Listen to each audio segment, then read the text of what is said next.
This is the Thayer Podcast for Monday, August 19th, 2024.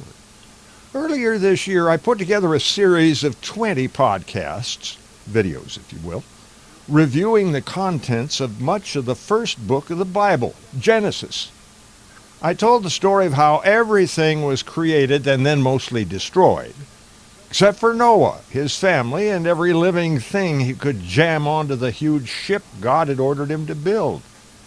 One of the reasons God decided to destroy everything was because the people, the ones that resulted from his creation of Adam and his wife Eve, the mother and father of all our relatives, had taken to evil ways. And he couldn't figure out how he's going to straighten things out because they were all living for hundreds and hundreds of years. So God decided to just eliminate every living being and start over by reseeding humanity and all the creatures that populated the earth at the time.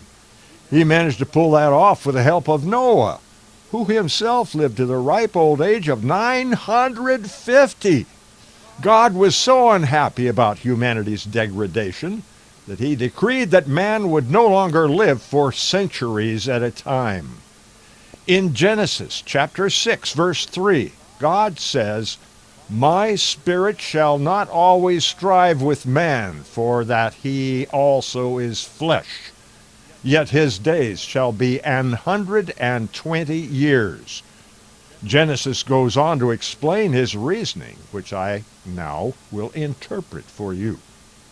God saw the wickedness of man and that his every imagination was evil, continually.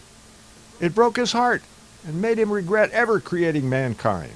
He was so upset that he decided to destroy both man and beast and creeping things and the fowls of the air, everything, by drowning them all in a gigantic flood covering the entire earth. Because of his grace, only Noah and his family were spared, along with at least 2 of every living being on the planet. Verse 3 of chapter 6 in Genesis provides the evidence that those of us who can pull it off can live up to 120 years. By golly, that means I might be able to stretch it out until January of 2061. That means I have to take a little bit better care of myself.